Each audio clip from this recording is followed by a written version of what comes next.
Attends, tu connais pas le venture capital? Pourtant, c'est grâce à ça que Facebook, Airbnb, OpenAI et tous les géants de la tech existent.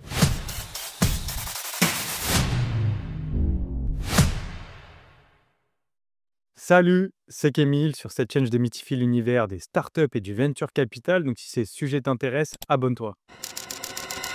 120 millions pour Airbnb, 600 millions pour Mistralia. Quasiment tous les géants de la tech ont un jour levé des fonds auprès de VC. Mais qui sont ces entreprises qui donnent des millions d'euros à des startups pour leur permettre de devenir des géants?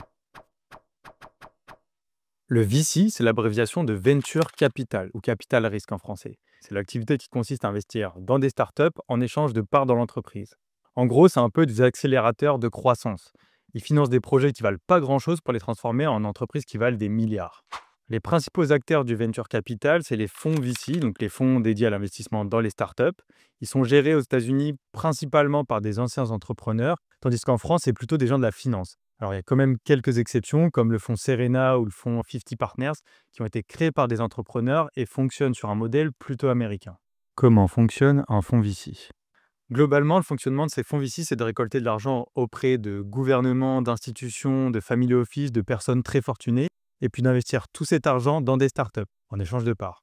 Et donc, l'objectif, c'est d'avoir des rendements élevés avec les dividendes, mais aussi et surtout au moment de la revente ou de l'introduction en bourse de la startup.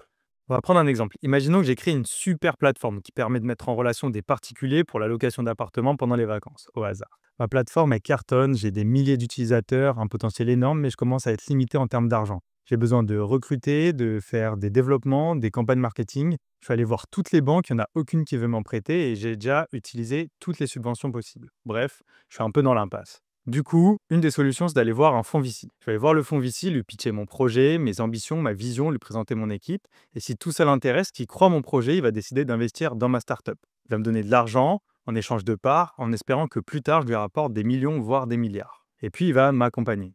Oui, j'ai bien dit accompagner. Je vais t'expliquer juste après pourquoi, mais avant, petite anecdote.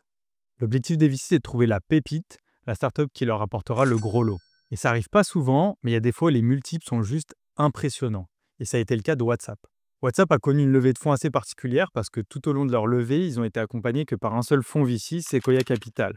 Sequoia a investi 60 millions dans WhatsApp pour à peu près 18% de la société. Et lors du rachat de WhatsApp par Facebook pour 22 milliards, Sequoia a empoché un chèque de 3 milliards de dollars. C'est à peu près 500 fois la mise. C'est juste exceptionnel. Et ça illustre bien l'enjeu réel pour les fonds VC. C'est de ne passer à côté d'aucune opportunité d'investir dans la future licorne. Tout ça, ça permet de comprendre assez bien le fonctionnement d'un fonds VC. Les VC ont une approche de portefeuille. Ça veut dire qu'ils investissent dans plusieurs startups en même temps. Évidemment, la plupart des startups vont échouer, mais c'est pas grave. Les VC sont prêts à perdre beaucoup d'argent. Ils savent que la startup qui va fonctionner ne va pas faire x5, mais x10, x50, x500. Et donc, elle va payer pour toutes celles qui ne fonctionnent pas, toutes les pertes, voire même plus. Bon, tout ça, c'est la phase visible de l'iceberg, mais en réalité, l'accompagnement des fonds VC va au-delà de ça. Une fois qu'un fonds décide d'investir dans une startup, il lui met aussi à disposition des infrastructures, son réseau, ses expertises, parfois même un accompagnement opérationnel pour lui permettre de devenir le prochain géant de son industrie. Alors à ce stade, il te reste peut-être une dernière question, celle des montants investis par les fonds VC. Alors ça varie énormément, même si on voit parfois des levées de fonds avec des montants investis à plus de 50-60 millions d'euros, ça reste des cas plutôt exceptionnels et en moyenne, on est sur des tickets qui vont de 150 000 à 5-10 millions d'euros. Si tu veux en apprendre plus sur le Venture Capital, je te laisse t'abonner parce que je suis en train de préparer une série de vidéos dans lesquelles je vais aller encore plus dans le détail sur les différents types de fonds, leur fonctionnement, les classements. Et si tu as aimé cette vidéo, mets un like, dis-moi en commentaire quel concept tu voudrais que je développe et je te dis à bientôt. Ciao!